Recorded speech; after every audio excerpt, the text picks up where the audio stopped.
Hi, everyone. Thanks for joining us.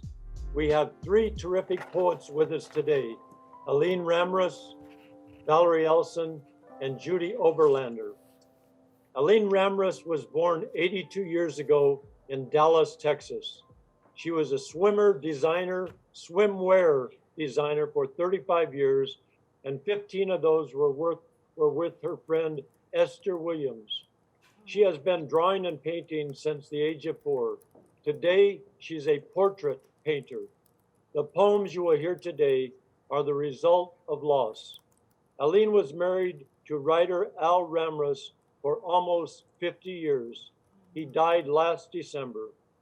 Alleen Ramrus's poetry is poignant, loving, elegiac, concise, sensuous, and genuine. Here's a superb poet, Alleen Ramrus. Thank you. Thank you, Harry. I'm just going to jump right in and begin to read for all of you out there. I will first say the name of the poem, and then I'll read the poem. I miss you. I miss you. I miss your voice, your laughter, your bottom lip.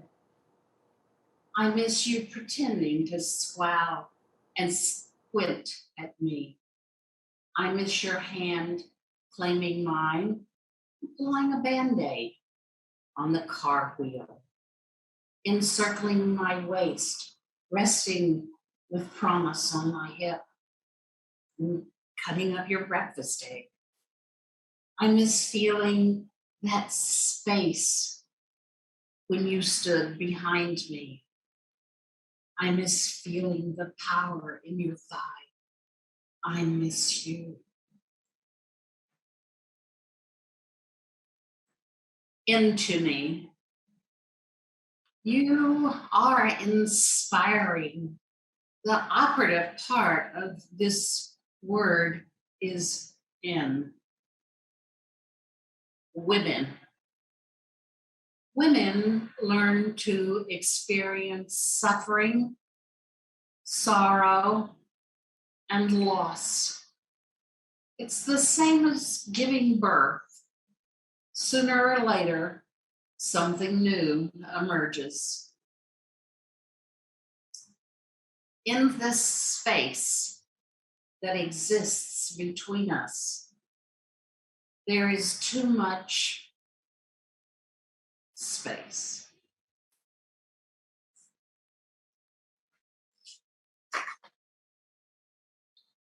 Is there a time? Is there a time when you will allow my waiting, my wanting to come to you? Is there a time when you will allow your waiting and your wanting to come into me, to sink into our bodies, our hearts, our souls? Cafe conversation. You and your madness sit near me. You speak. I'm trembling, but dare look. You're larger than life. Your words float above us near the ceiling. I try to follow your words across the ceiling, but my hearing is diminished. Heart-stopping joy and fear race through me. Oh, I am trying to understand, but I can't bear your beauty. Your radiance blinds me.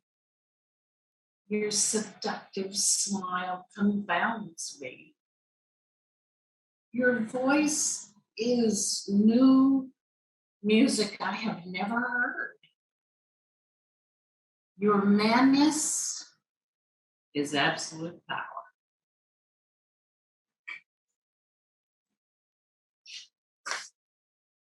This is called Man Angel. With a sweeping, fluttering embrace, his wings gather you near.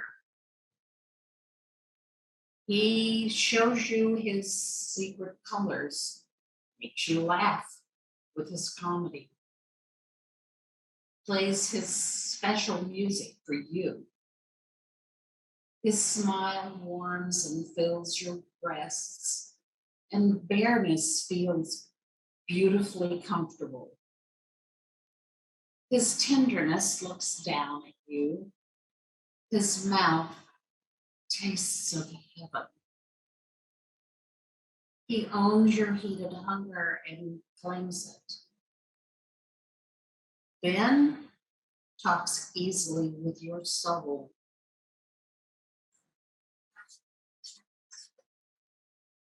This is called then.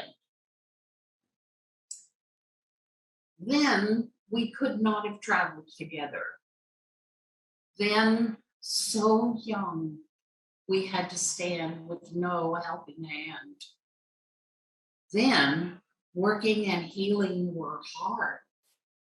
But from the darkness, we emerged with some knowledge of light. Years and years and years are gone. We are older, but we are not old, and grew up only yesterday. To us, mysterious adventures and the unknown call. Clear places invite investigation. New roads and paths are interesting and intrigue us. Now, we are experienced travelers. Now, we know that we can never know.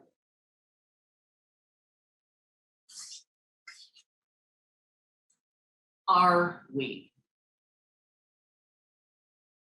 Are we? Am I?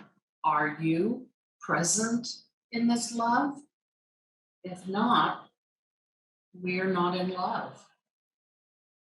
Can you hear us and understand?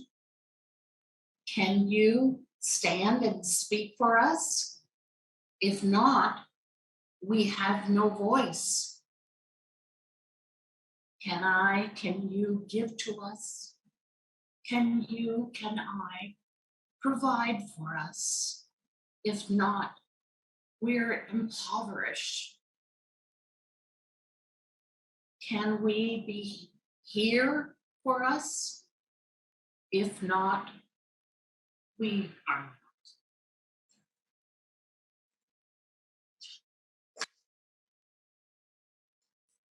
not. Before the sunset.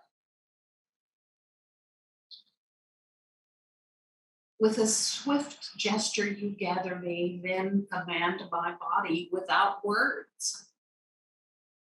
As you rise over me and seal my fate, your mouth and breath easily find my senses. Your eyes search and inspect my overwhelmed response. Your hands expose and hold me open and tenderly assault. I am somewhere I don't know, pressed against you.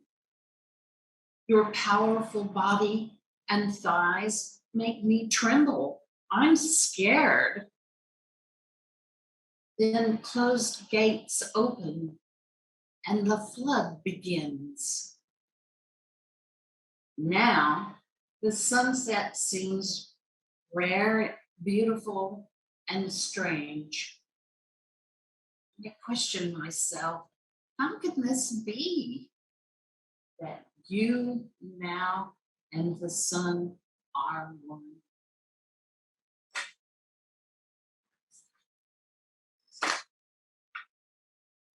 This is called the honor of your presence is requested. You received an invitation to the celebration. The secret sensation, the stranger's ball. It's a chance to dance in a magnificent magic hall.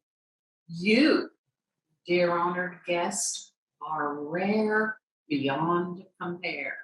And with you only will this stranger share. Laughter and dinner conversation are succeeding, even though one of us is cut and now bleeding. These two experience surprising surprises, then discuss what each other surmises. Others, curious, ask and want to be invited, and offer words of expertise, even if short-sighted. However, these two are not concerned and have already considered the consensus. Thunder showers are soaking them wet and they glisten, but only to each other they now listen. They will come again to the stranger's ball, looking forward to the next stranger in the hall.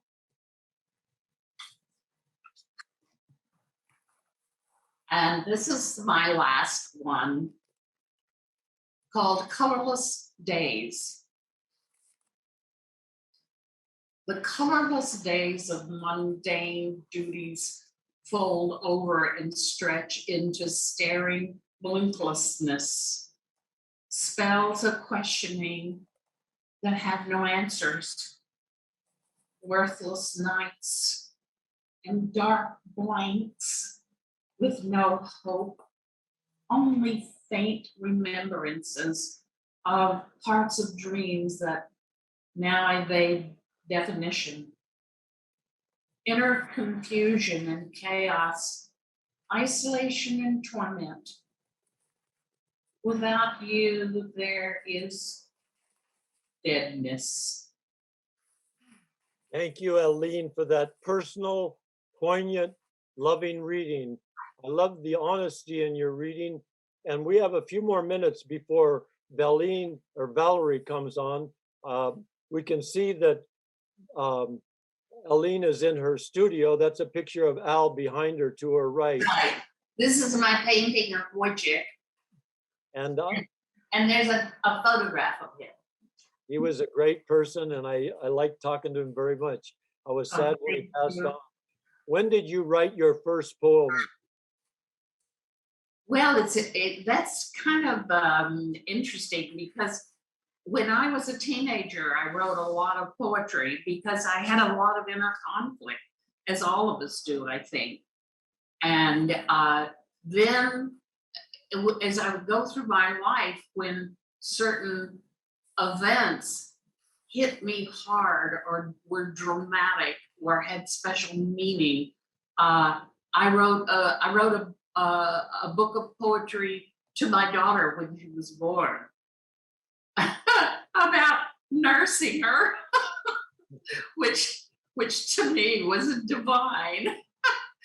And so that, that's kind of how it happens. It happens cyclically.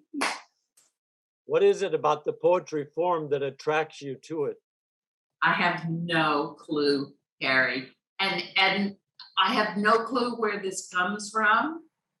I wake up, it's just like painting. It's organic to me. I didn't study poetry.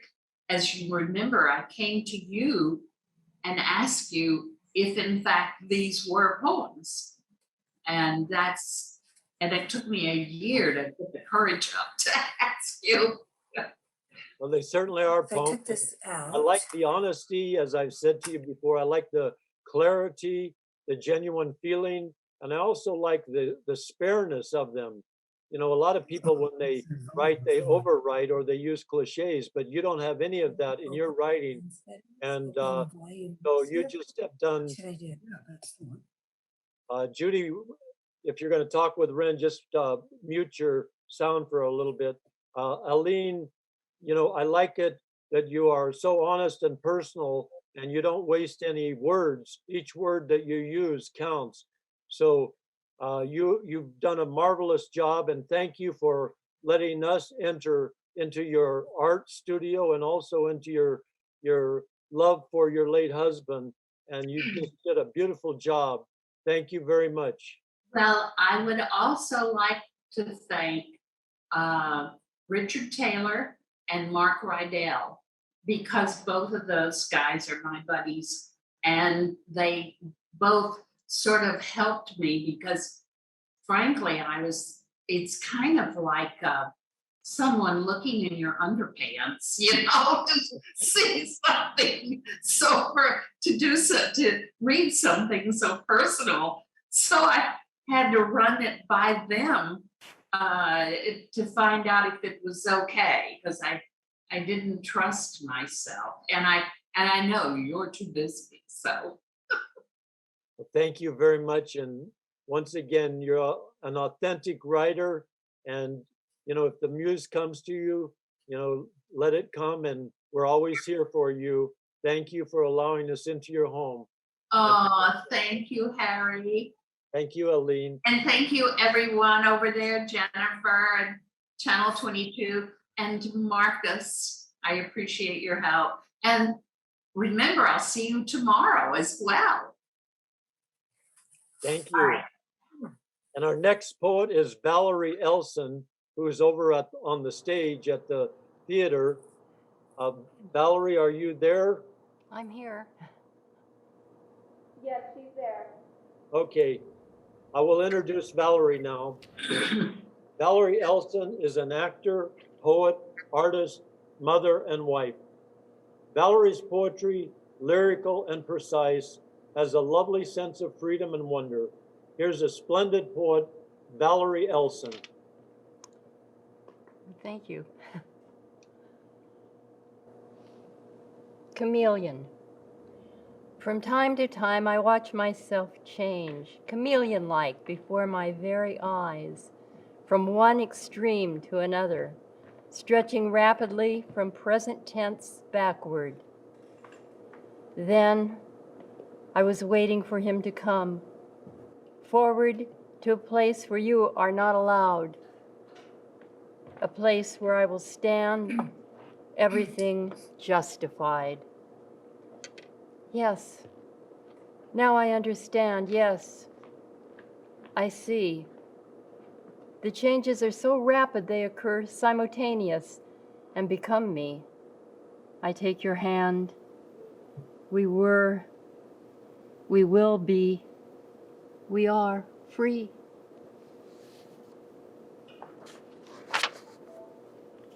Break free. I love the wild thing you try to tame, to hide, that breaks through in the night. I love you. I feel you breathing, seething, trying to keep your eyes straight, afraid your heartbeat will spill blood, binding yourself into control. It is the wild part I love, and the rest I want to claim. You are that other part, the passionate imagination that races through your vision and won't be still. That is more than this hollow man who stares straight into the sun. That wild thing would plunge you over cliffs, down alleys, through sewers, under rocks. That wild thing would love me, would love me.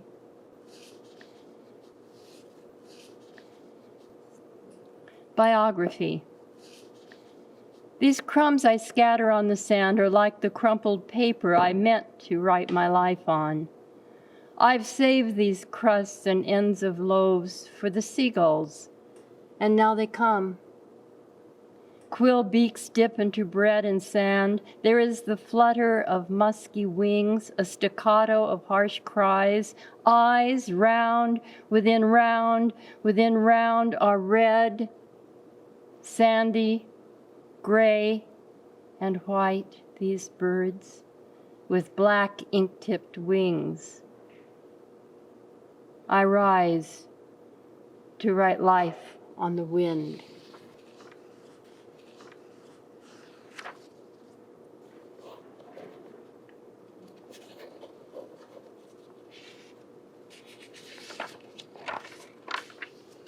Ballet. Number 1, the dance. A pattern meant to order Adam's curse and realize the beautiful design of man in rhythm with the universe. This discipline begs sight of the divine. In shimmering display of crystal spheres, the dancer practices this ancient art. The soul reflects exquisitely its fears of tangled meanings and of tortured heart, reflects them in this exercise of grace, while symbols of kaleidoscopic flame destroy in dancing bursts the garden place where man usurped his God and bore his shame. And in the rhythm sung of fragile breath, you dance the meaning of your life and death.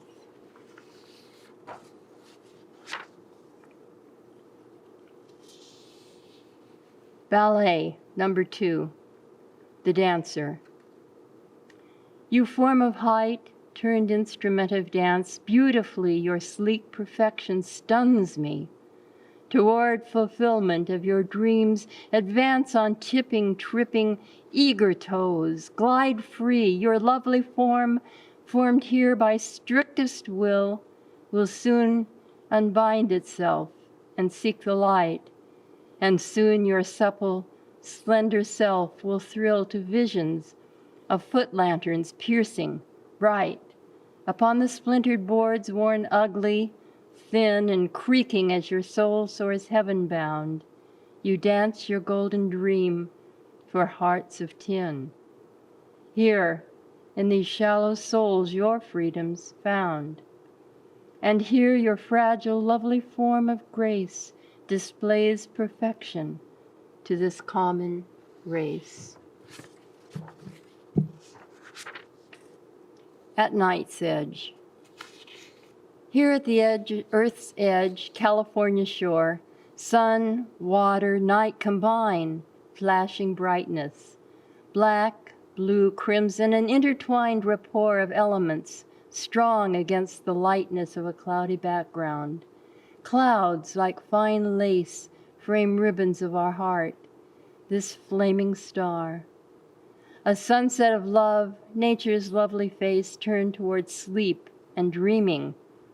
Thus we are dreams of love, flashing kindness in the sea, a bouquet of fireworks above, below seagulls, dolphin, fish, all creatures that be. We are the audience. We are the show. Ignited, all the elements entwine at the night's edge, God's gift, God's Valentine.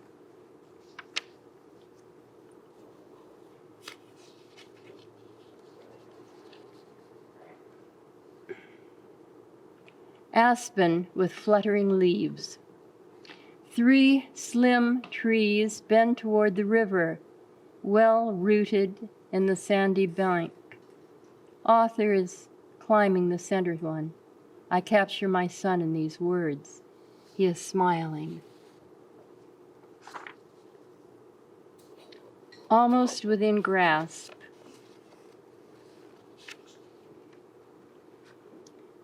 This dream is angular, triangular icicles, pentagonal stars, the wind, sharp arrows. Something stabbing at my fingers, awakening me to the pen in my hand. If I could only touch the paper quick enough, flowers would grow.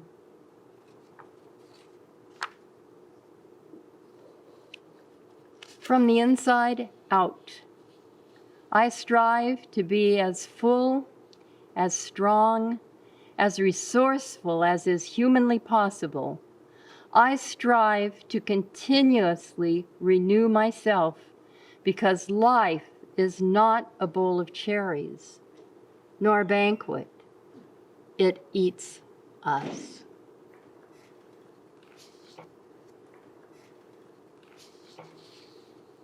I sing with the wind. I run wild, strong, and free. Even the wind can't catch me. I sing my laughter and laugh my song. I brush the sky as I move along. I feel the earth beneath my feet. I am one with all. I am complete. My arms are mighty. I climb trees to the top or not, as far as I please. Leaves rustle, brush my cheek. Sometimes I shout or do not speak. Branches and I, between heaven and ground, I delight in this woody, rough place I've found. Sing out loud, strong and free. I sing with the wind and the wind with me. I sail my ships on a blustering sea. Steamships, clipper ships sail for me. I christen each with floral crown. Never once has one gone down. I steer them gently with a steady hand from my captain's perch upon dry land. Sing out loud, strong and free. I sing with the wind and the wind with me. I can be quiet, calm, and still. I lie in the sun, in the grass on the hill. The earth smells moist, sweet, and warm. I catch clouds moving, changing form. I watch the sky, birds, butterflies. I feast my senses. I grow wise. I grow wise. Sing out loud, strong and free. I sing with the wind, and the wind with me.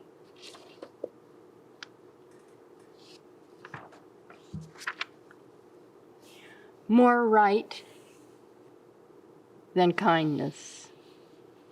Number 1. Perhaps you are not worthy of my heart songs. I can't tell. I'm filled with all the love I've ever felt for you, and hate, and nameless other things that imitate ecstasy and torture. Cruel worms tick at my heart, grace at my fingertips. Number 2, I called and begged you back, pleaded all the generous emotions my words, honed by your indifference, have turned to fury. They range against your shell. You may be hollow, I can't tell. Number 3, be careful where you walk. My heart sings so darkly.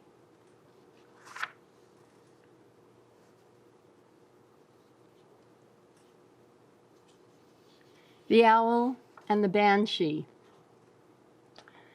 Owl's tempted to join the banshee screamer. She cries to him through the night from the pond. Come, sit on my shoulder, my owl, my dreamer, dream love for me, who of you is so fond. Companion me, owl, companion me, owl. I'll feed you, dear prince, the most succulent fowl. Gold platters of fruit, silver thimbles of rum. I only desire your constant attention. Stare at me, owl, with your eyes full of moon. He hears her screaming and knows her intention to capture him, bind him, make him her own.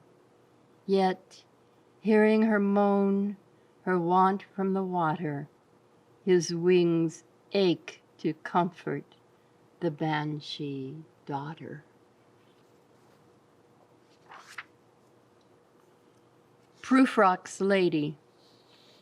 He came to me to seek the meaning. He stared and searched my face, and near my lips he put his ear. And though I did not speak, he heard. He heard things I did not know and know not still, though he is filled with knowledge, filled. Again he looks, and warm his glance as though we shared a secret, but I speak quickly and adjust my shawl. That is not what I meant. That is not it at all. Now he will understand another meaning and lift his ear, and I shall never hear.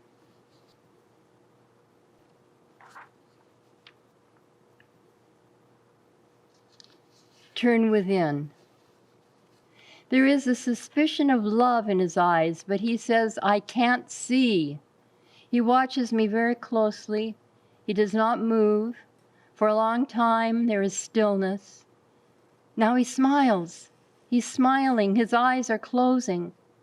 Yes, he says. Yes. When I joined the household, he was already tired and gray. I perked him up. He liked to poke me. He liked to make me squeal. We were all specimens. I, the newest, the loudest, the least likely to make him feel guilt. And it was heaven. I was the center of his attention.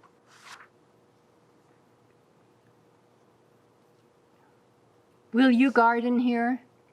There's blood in this land. See the roses near the edge, they're paper.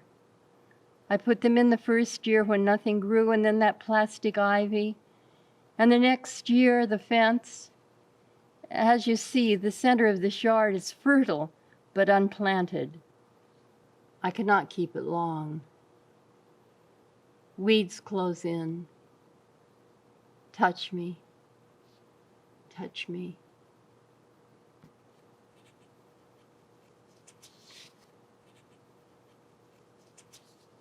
I want to be so thin. I want to be so thin that walking I'm an apparition. I won't have to talk. Thin like cool breath and so sweet, lithe, tight-muscled, controlled. So thin you'll be afraid to touch me. You'll long to enfold me. So thin there will be no pinching, no poking, no probing of flesh. Thin and strong. So thin that love won't trouble me anymore. It doesn't, because I've got a good husband. I love my sleep. I wait for it through the day. One thing I've noticed is how time is passing and yet seems so still. Television is much more than inspiration. It is instead a safe horizon in which I fall day after day after day. Television. Yes, yes, yes, hooray! And yet I wait the coming of the dark to melt into dreams and awake the morning struggle to push on, push on. I don't know what anything means anymore. This is what I mean. We wait calmly for forgiveness. We change. We forgive one another, and indeed we live. Not everyone, but most of us exist way beyond the future. We wait for everything. This is called Low Income. I wrote it a long time ago, as you'll be able to tell, because it's about money, and money meant something different last week. Low income single parent. I can't live on $3.50 an hour, even with $50 worth of food stamps, even with co-pay Medi-Cal of $27 a month, even with low rent. And he doesn't love me, sees me out of pity. He won't confront or touch me. 3 single mothers of the kids where I work have done themselves in so far this year. My car's at the Toyota place. It'll cost $400 to get it back. I'd kill myself before I'd take a penny from him. He doesn't care. The kids need annuals, school pictures, new shoes, music lessons, braces, what a laugh. Film for the camera, forget it. I want to see Yosemite. I want to believe in God. I want a job that pays more than minimum wage. Why is love so painful?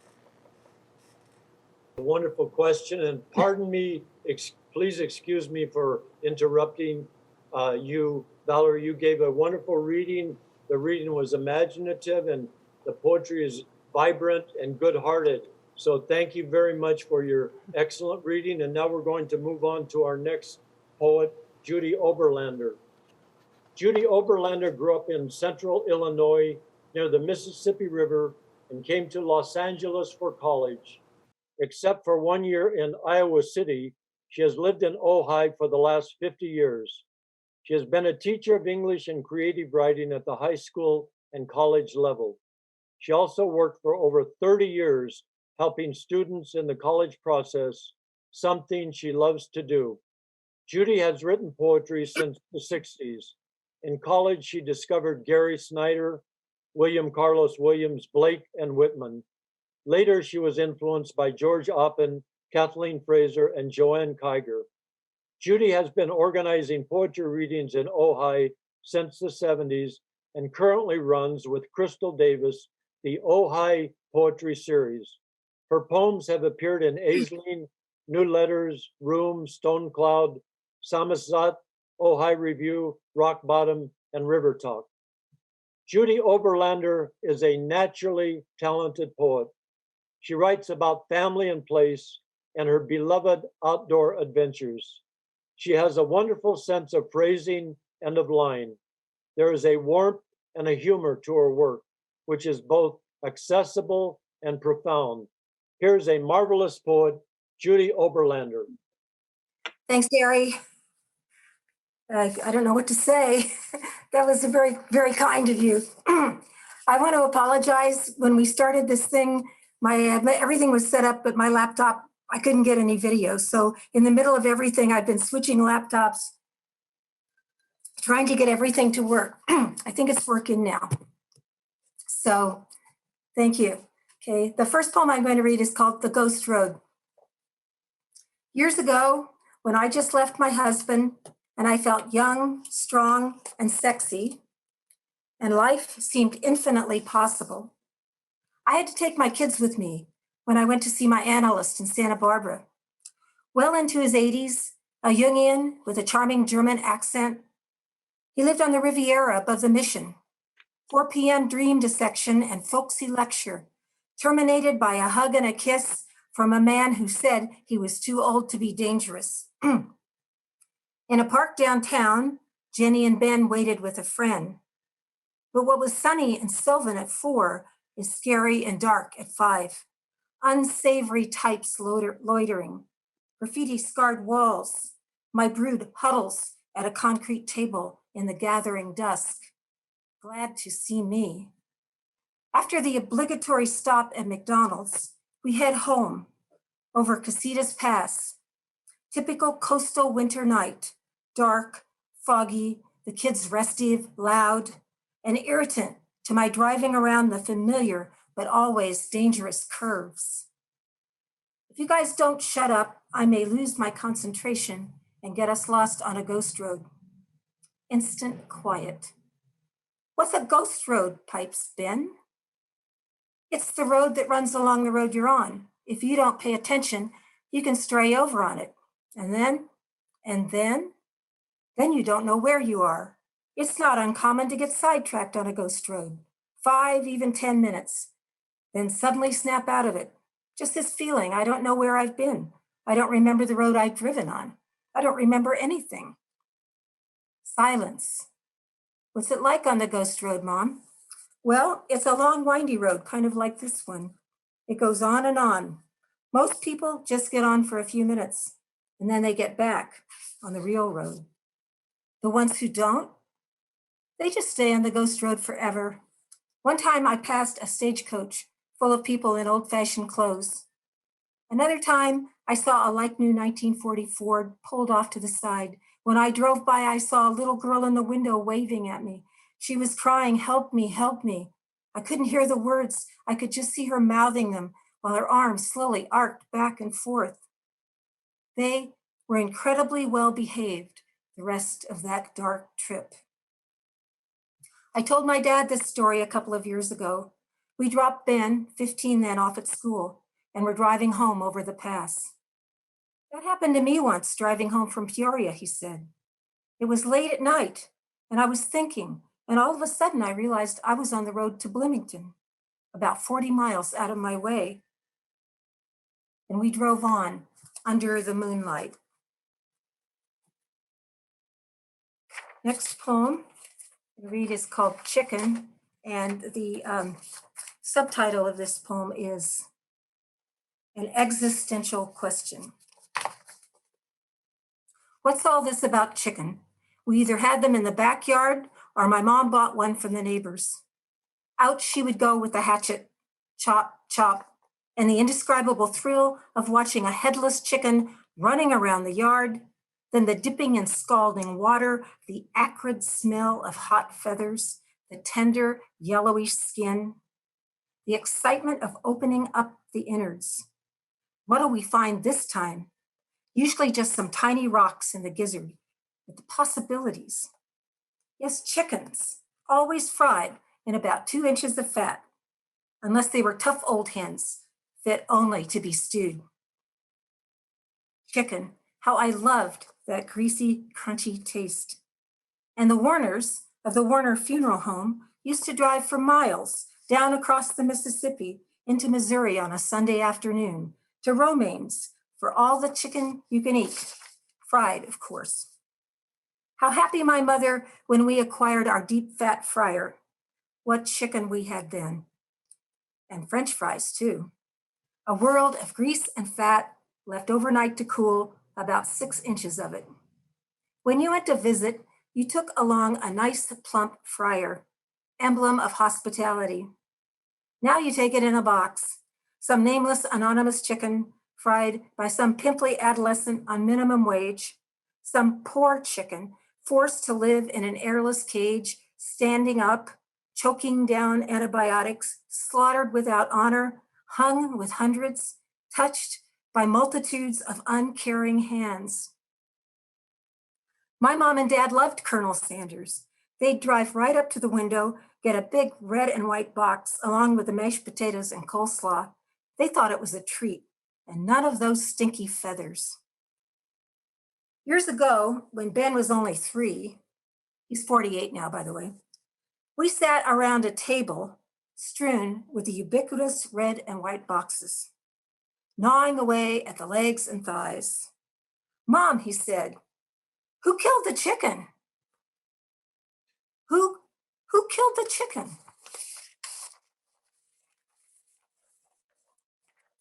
My next poem is called First Look at California, 1954.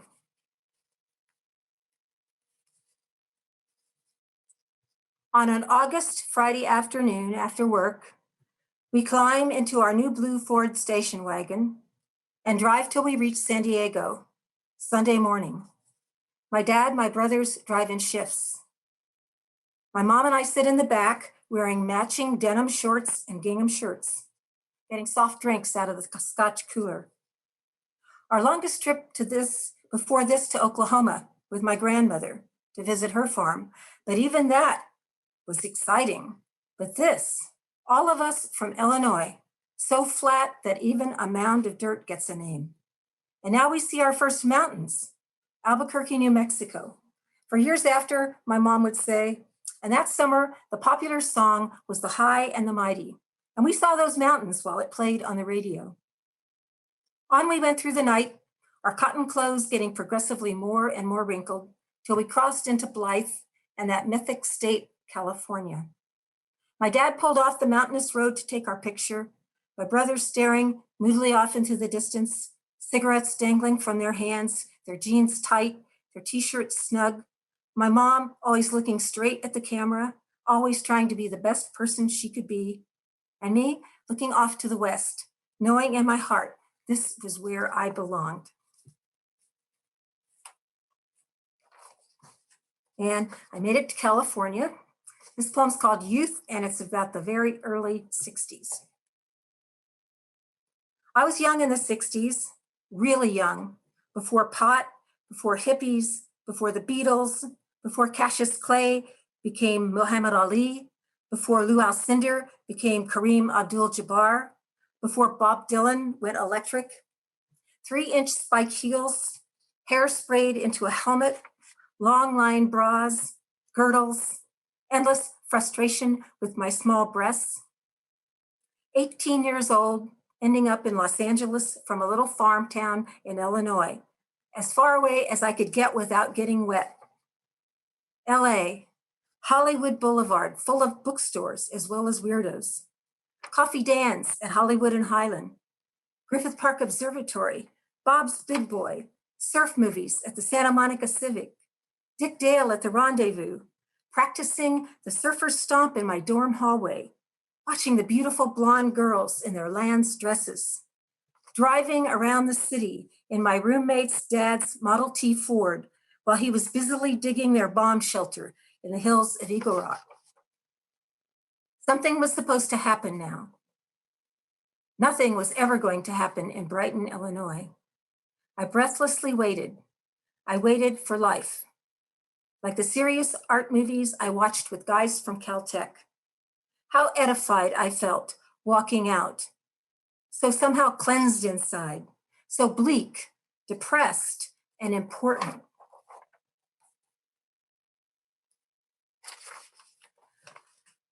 I had cataract surgery a few years ago, and before that, I couldn't see a thing without my glasses. Truly, I was technically blind, I think. And now, except for reading glasses, I can see. So I wrote a little poem about it. It's called New Eyes.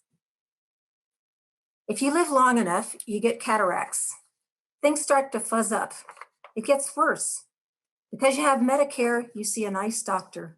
His nurse is sweet and calm. When you go for the surgery, they wrap you in warm blankets. Put a Valium under your tongue. In this pleasant oblivion, you float through the procedure. When you come to, they give you apple juice in a little carton. There's a metal patch on your eye with little pinholes. You see out. Things are clear, not the Monet painting you've seen all your life. This is repeated on the other eye if you live long enough.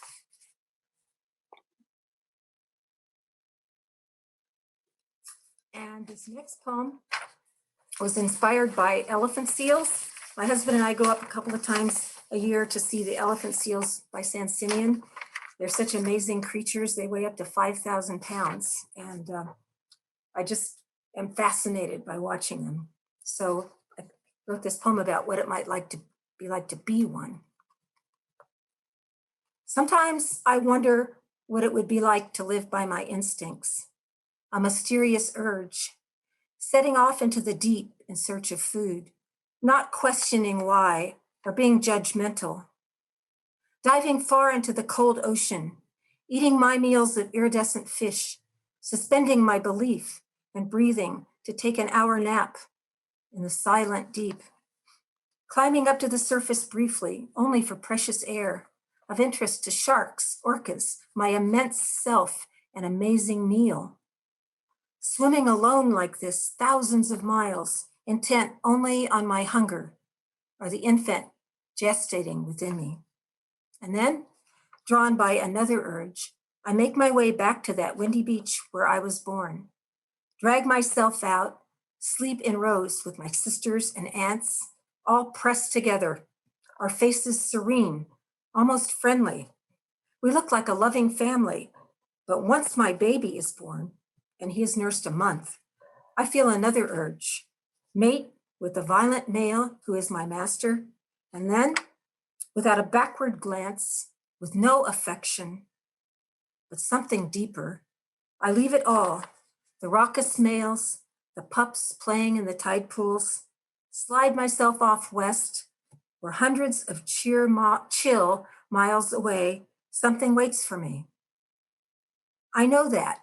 I don't know how I know.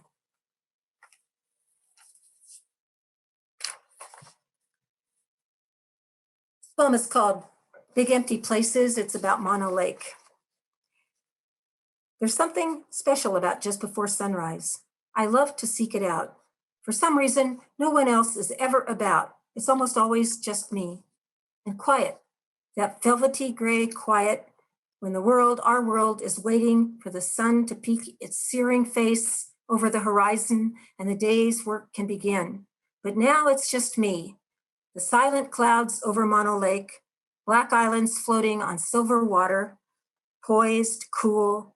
In this vastness, so much seems to be clear. Like Gary Snyder says, the notion of emptiness engenders compassion. I feel it here. I feel it in Death Valley, the Carrizo Plain, up above Ojai on Gridley Road, looking down at the valley, filled with fog like a lake. A literal space filled with possibility. and no one awake but me. This poem was inspired by a visit to an X-ray clinic. It's called Hands, Ventura, California. I broke my ankle last year, so I did a lot of X-rays. Sitting in the 3rd floor waiting room, waiting for my X-ray, reading Archaeology magazine, the bright sun hits the pages, and I look out the window. The windows are dirty, covered with handprints, many hands, splayed. I remember the rock art at Carrizo Plain, stark poems outlined on decomposing rock, wondering who was this person who pressed his hand against this rock so long ago. And now here, a cloud of palms, handprints in the sun, and one is small, a child.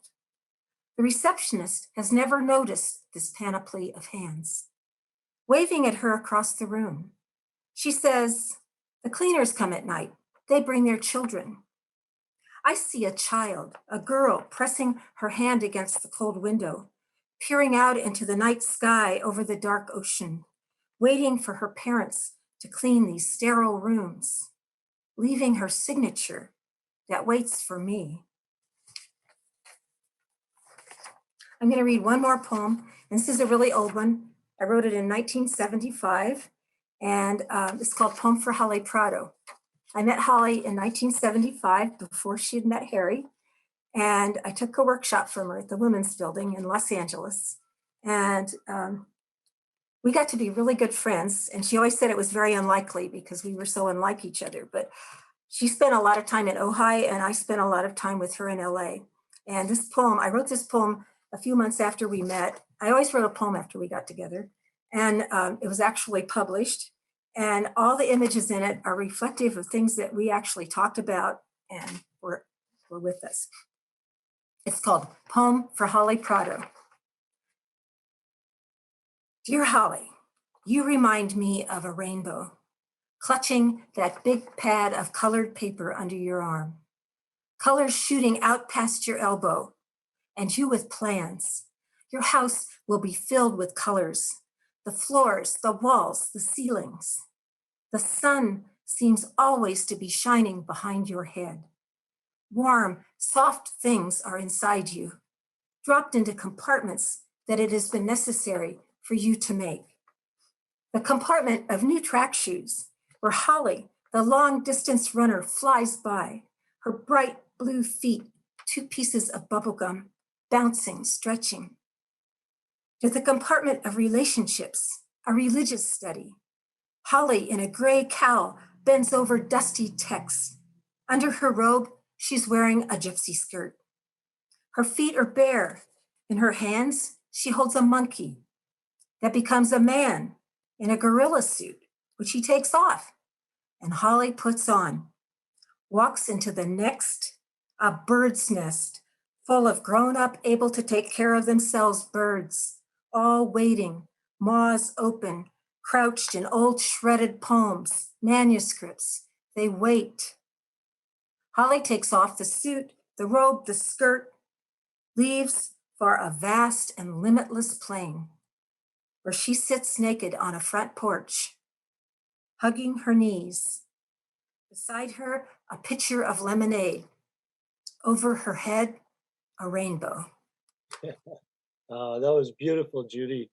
Your poetry is so real and personal and vivid, precise and joyful. And you really had such a rich life, and you have the ability to present that so that we feel your love of nature, your love of family, the last poem, love of Holly, and you make everything so real.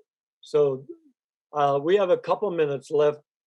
Thank you. And when did you write your first poem, Judy? I think when I was a little kid, but I really started writing in college. And it was interesting because my poetry was kind of pretty traditional. And then I read Gary Snyder for the first time, and I thought, wow, you can do anything you want, Well, your poetry, go ahead, I'm sorry.